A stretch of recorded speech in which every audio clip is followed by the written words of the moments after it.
প্রিয় এইচএসসি পরীক্ষার্থীরা 2025 সালে যারা এইচএসসি পরীক্ষা দেবে তোমাদের জন্য অর্থনীতির প্রথম পত্রের সাজেশন নিয়ে আসলাম। অর্থনীতি প্রথম পত্রের সাজেশনের এই যে তোমাদেরকে 16টি সৃজনশীল আমরা দিব, এই 16টি সৃজনশীল পড়লেই আশা করি তোমরা সবগুলো সৃজনশীলই তোমরা কমন পাবে আশা করি। ঠিক আছে, যেহেতু তোমাদের 11টা থেকে 60টি সৃজনশীল দিতে হবে, তোমরা 8টি থেকে 9টি এখান থেকেই কমন পাবে এই 16টি সৃজনশীল পড়লেই। তো আমরা টপিক ওয়াইজ সৃজনশীলগুলো তোমাদেরকে দিব যাতে করে তোমাদের পড়তেও সুবিধা হয়, বুঝতেও সুবিধা হয়। তো প্রথম অধ্যায় থেকে আমাদের পড়তে হবে 2টি টপিক, একটা হচ্ছে এই উৎপাদন সম্ভাবনা রেখা আর একটা হচ্ছে 4 প্রকার অর্থব্যবস্থা। এই দুইটা থেকে যেহেতু তোমাদের এখন শর্ট সিলেবাসে পরীক্ষা, সেহেতু দুইটা থেকে দুইটাই আসার সম্ভাবনা আছে, কিন্তু একটি আসবেই উৎপাদন সম্ভাবনা রেখা থেকে, আর না হলে 4 প্রকার অর্থব্যবস্থা থেকে যে কোনো একটি টপিক থেকে কিন্তু পরীক্ষাতে সৃজনশীল আসবে। সেক্ষেত্রে তোমাদের উৎপাদন সম্ভাবনা রেখা থেকে যে সৃজনশীলটা আসবে সেটা হচ্ছে এইরকম অনেকটা। তুমি এই সৃজনশীলটা একটু খেয়াল করো যে এরকম একটি ছক তোমাদের দেওয়া থাকবে, যেখানে দুইটা দ্রব্যের বিভিন্ন সংমিশ্রণ দেওয়া থাকবে। তোমাদের গ নাম্বার প্রশ্নে বলবে উৎপাদন সম্ভাবনা রেখা আঁকো, এবং ঘ নাম্বার প্রশ্নে তোমাকে দুইটার এমন একটা সংমিশ্রণ দেওয়া হবে যাতে করে উৎপাদন সম্ভাবনা রেখার বাইরে অথবা ভিতরে বিন্দুটি থাকে। তো তোমরা তো যারা উৎপাদন সম্ভাবনা রেখা পড়ছো তোমরা তো জানো যে যদি বাহিরে হয় সেক্ষেত্রে অর্জনযোগ্য বিন্দু, আর বিন্দুটা যদি উৎপাদন সম্ভাবনা রেখার ভিতরে হয় ক্ষেত্রে অপূর্ণ নিয়োগ বোঝায় আর কি। তো এরকম প্রশ্ন আসবে, যদি উৎপাদন সম্ভাবনা রেখা থেকে প্রশ্ন আসে তাহলে সেম এই প্যাটার্নই প্রশ্নটা আসবে সৃজনশীল গ এবং ঘ, জাস্ট শুধুমাত্র সংখ্যাগুলো হয়তো চেঞ্জ থাকতে পারে। এরপর আসো এই 4 প্রকার অর্থব্যবস্থা। তো 4 প্রকার অর্থব্যবস্থাতে তোমরা ঠিক এইরকম একটি প্রশ্ন তোমাদের পরীক্ষায় আসতে পারে এই প্যাটার্নে, অর্থাৎ দুইটা দেশ দেওয়া থাকবে। আর একটি দেশে 4 প্রকার অর্থব্যবস্থা তো তোমরা জানোই যে পুঁজিবাদী অর্থব্যবস্থা, সমাজতান্ত্রিক অর্থব্যবস্থা, মিশ্র এবং ইসলামিক। তো এই 4 প্রকার অর্থব্যবস্থার যে কোনো দুইটি অর্থব্যবস্থা তোমাদের উদ্দীপকে এ দেশ এবং বি দেশ এই দুইটির মধ্যে পার্থক্য করা থাকবে। ঠিক আছে, অর্থাৎ এইগুলোর বৈশিষ্ট্য পড়লে তোমরা উদ্দীপক দেখে বুঝতে পারবে যে এ দ্বারা কোন দেশকে বোঝানো হয়েছে, কোন অর্থব্যবস্থাকে, আর বি দ্বারা কোন দেশের অর্থব্যবস্থাকে বোঝানো হয়েছে। তো তোমরা প্রশ্নটা একটু খেয়াল করো, এখানে দেখবা গ নাম্বার প্রশ্নে আসছে এ দেশে কোন অর্থব্যবস্থা প্রচলিত, আর ঘ নাম্বারে আসছে এ ও বি দেশের মধ্যে পার্থক্যটা নির্ণয় করো, অর্থাৎ দুইটা দেশের মধ্যে। অর্থাৎ প্রশ্নের প্যাটার্ন কিন্তু এরকমই থাকবে। ঠিক আছে, অর্থাৎ তোমরা 4টা অর্থব্যবস্থার বৈশিষ্ট্যগুলো শুধু পড়ে যাবা, অর্থাৎ এই পুঁজিবাদী অর্থব্যবস্থা, সমাজতান্ত্রিক, মিশ্র এবং ইসলামিক 4টার বৈশিষ্ট্য পড়ে যাবা। তবে সাধারণত পুঁজিবাদী, সমাজতান্ত্রিক এবং মিশ্র এই 3টার মধ্যেই সীমাবদ্ধ থাকে। ইসলামিক অর্থব্যবস্থা খুব একটা সৃজনশীলে আসে না। এরপরে আমরা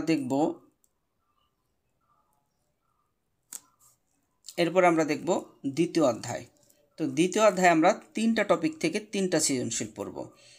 একটা হচ্ছে এই উপযোগ থেকে সাধারণত এই সেম টাইপের সৃজনশীলই আসে প্রতিবারই, অর্থাৎ একটা ছক দেওয়া থাকে, ছক দিয়ে গ নাম্বারের প্রশ্ন বলে মোট উপযোগ অথবা প্রান্তিক উপযোগ এগুলো নির্ণয় করতে বলে।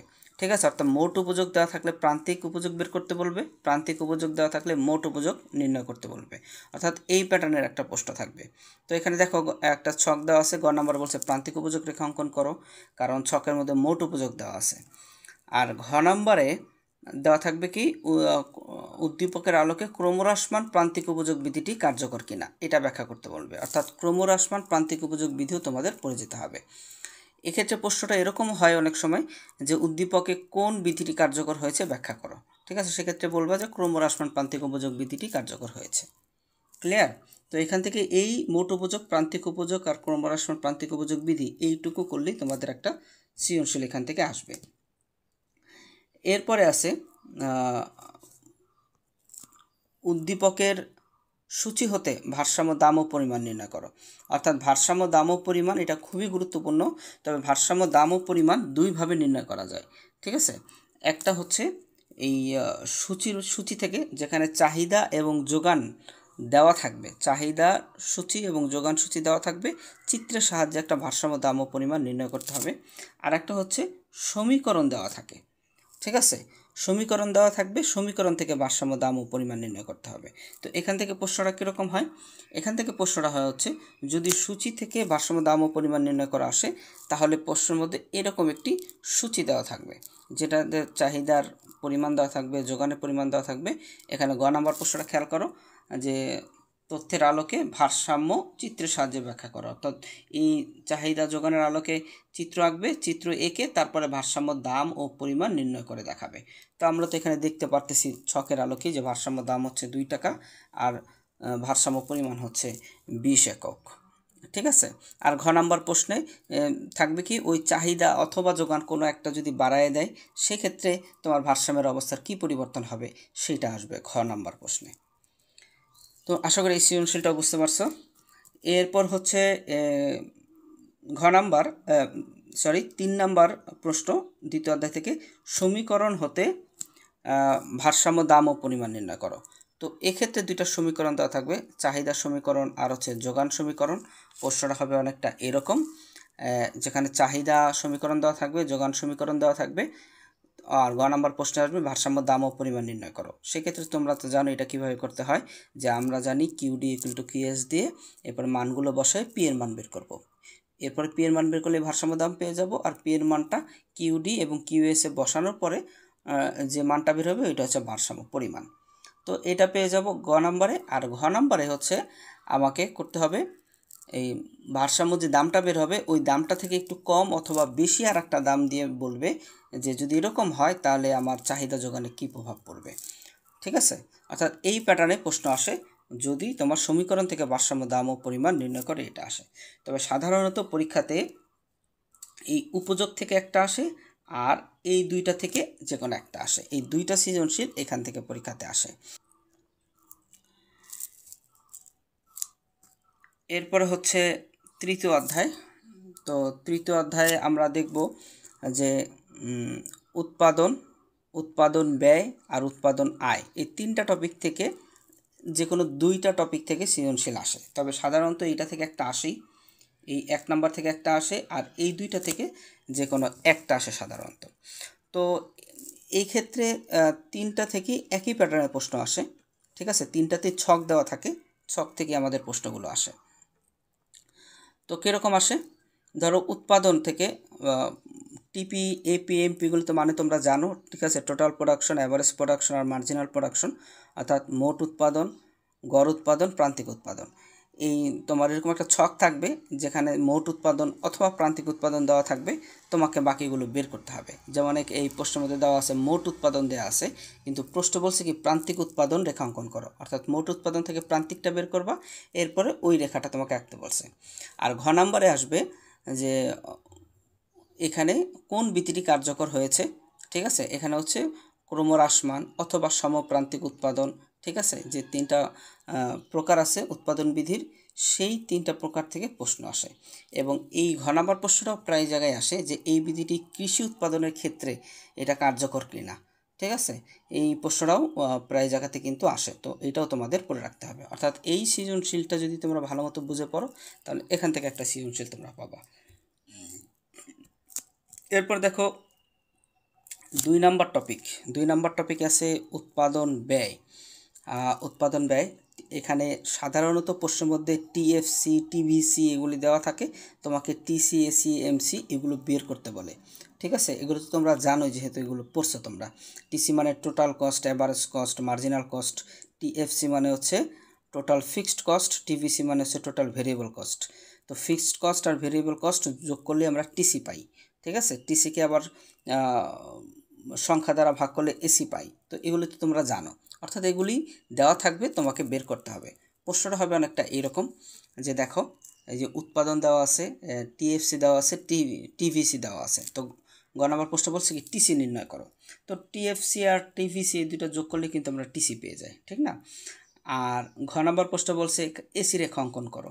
তো এসি রেখা অঙ্কন করতে বলছে, এসি রেখা কীভাবে হবে, এসি মানে অ্যাভারেজ কস্ট, অর্থাৎ উৎপাদনের যে একক সেটা দিয়ে টিসিকে ভাগ করলেই আমরা এসি পাই। তো এখানে এসি রেখা বের করতে বলছে, রেখা অঙ্কন করতে বলছে, এখানে তোমাকে এমসি রেখাও আঁকতে বলতে পারে। ঠিক আছে, অর্থাৎ এইগুলো যদি তোমরা পারো, এই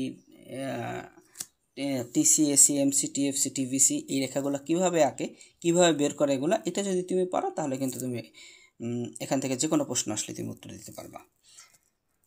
এবার দেখো উৎপাদন আয়, এখানে টি আর, এ আর, এম আর একদম সেম প্যাটার্নে, জাস্ট সি এর জায়গায় আর, অর্থাৎ কস্টের জায়গায় রেভিনিউ।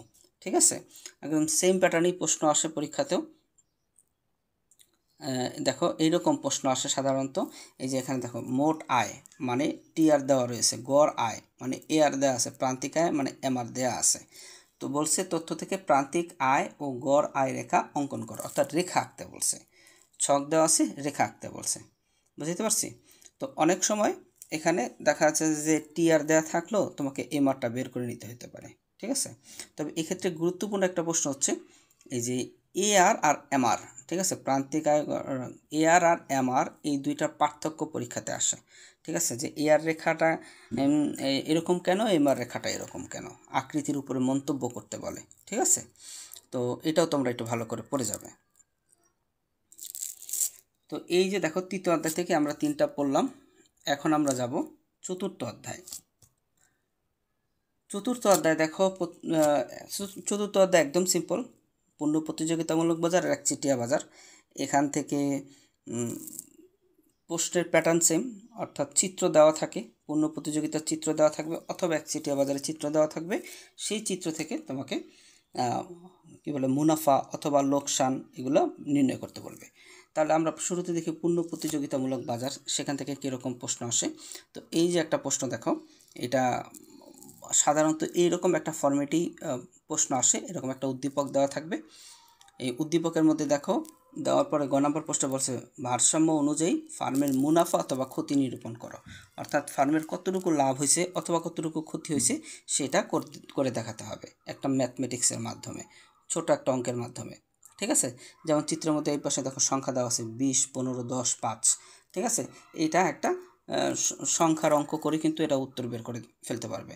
আবার অনেক সময় এখানে এ বি সি ডি এগুলো দেওয়া থাকে, পি দেওয়া থাকে, তো সেক্ষেত্রে আবার তোমার চলক দিয়ে কিভাবে লাভ ক্ষতি নির্ণয় করতে হয় সেটাও তোমাকে জানতে হবে, বুঝতে পারছো? তাহলে পূর্ণ প্রতিযোগিতামূলক বাজার থেকে প্রশ্ন কীরকম আসে, এরকম একটা চিত্র দেওয়া থাকে, আর চিত্রের আলোকে তোমাকে এই প্রশ্ন লাভ অথবা ক্ষতি নির্ণয় করতে হবে। আর ঘ নাম্বারে সাধারণত এই দেখো এখানে যে প্রশ্নটা আছে এই প্রশ্নটাই সাধারণত আসে যে স্বল্প মেয়াদে উৎপাদনকারী উৎপাদন চালিয়ে যাবে কিনা। ঠিক আছে, অর্থাৎ অথবা এরকম আসে যে কখন ফার্ম উৎপাদন বন্ধ করে দিবে, বুঝাইতে পারছি? ঘ নাম্বার এটা আসে, আর গ নাম্বারে আসে ফার্মের মুনাফা অথবা ক্ষতি নির্ণয় করো। মুনাফা হলে মুনাফা আর ক্ষতি হলে ক্ষতি নির্ণয় করতে বলছে। এরপরে দেখো একচেটিয়া বাজার, একচেটিয়া বাজারের পণ্য প্রতিযোগিতামূলক বাজারের প্রশ্ন প্যাটার্ন একদমই হুবহু সেম, জাস্ট চিত্রটা ভিন্ন থাকে, একচেটিয়ার চিত্র থাকে এই যে এরকম। দেখো একদম সেম প্যাটার্নই প্রশ্ন আসে, চিত্র দেওয়া থাকবে, আর গ নাম্বার প্রশ্ন আসবে মুনাফা বের করো অথবা লোকসান বের করো। ঠিক আছে, আর ঘ নাম্বার আসবে ফার্ম কখন উৎপাদন বন্ধ করে দেয়, ওই আগের মতোই। তো এই দুইটা প্রশ্ন যদি তোমরা একটু ভালো করে বুঝে পড়ো তাহলে এখান থেকে তোমরা অ্যান্সার করতে পারবে। এরপরে দেখো নবম অধ্যায়। নবম অধ্যায় দেখো আছে ব্যয় পদ্ধতিতে জাতীয় আয় নির্ণয়, সমীকরণ থেকে ভোগরেখা ও সঞ্চয় রেখা অঙ্কন, আয় পদ্ধতিতে জাতীয় আয় নির্ণয়। এই 3টা টপিক পড়লে এখান থেকে তোমাদের 2টা সৃজনশীল কমন পড়ার সম্ভাবনা আছে। ঠিক আছে, নবম অধ্যায় থেকে প্রথমে আসি ব্যয় পদ্ধতিতে জাতীয় আয় নির্ণয়। প্রশ্ন হয় অনেকটা এরকম, যেখানে এই যে দেখো সি আই জি এগুলোর মান দেওয়া থাকে। ঠিক আছে, Y equal to C plus I plus G, এই সি এর মান দেওয়া থাকে, আই এর মান দেওয়া থাকে, জি এর মান দেওয়া থাকে। এখান থেকে তোমাদের একটা ছোট অঙ্ক করতে হয়। ঠিক আছে, যেই অঙ্ক করে তোমাকে ওয়াই এর মানটা বের করতে হয়, অর্থাৎ জাতীয় আয় নির্ণয় করো। ছোট একটা অঙ্ক করলেই এখানে কিন্তু 3-এ 3 পাওয়া সম্ভব। ঠিক আছে, আর দেখো এখানে এই 2 নম্বর প্রশ্নটা এই 1 নম্বর প্রশ্নের সাথে মিলেই আসে সাধারণত। ঠিক আছে, অর্থাৎ ভোগরেখা অঙ্কন বা সঞ্চয় রেখা অঙ্কন।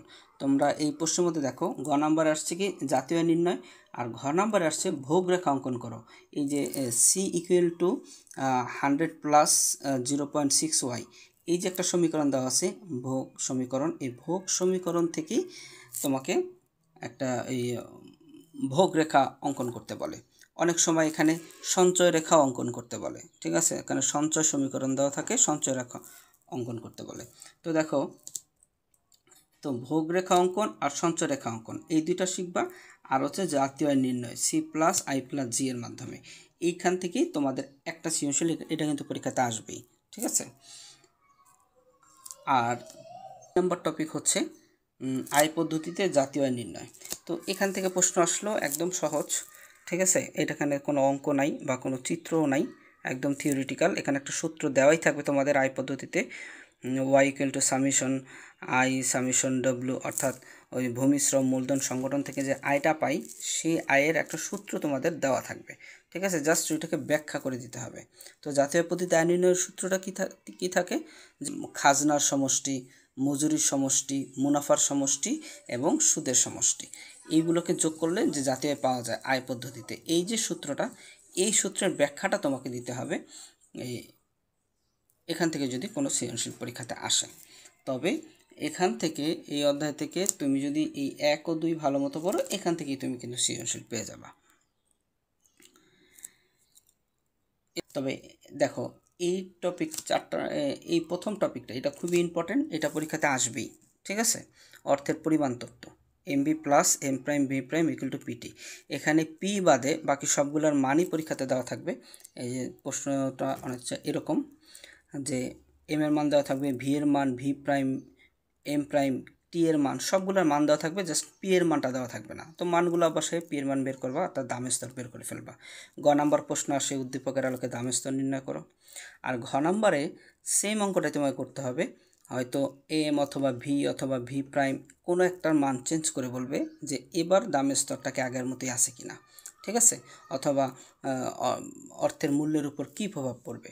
তো সেম অঙ্কটাই আবার ওই পরিবর্তিত মান দিয়ে করতে হবে, করে দেখতে হবে আগের থেকে দাম বাড়ছে নাকি কমছে। যদি আগের থেকে দাম বাড়ে তাহলে বলতে হবে কি অর্থের মূল্য কমে গেছে, আর আগের থেকে যদি দামের স্তর কমে তাহলে বলতে হবে অর্থের মূল্য বেড়ে গেছে, জাস্ট এইটুকুই। গ এবং ঘ প্রায় সেম।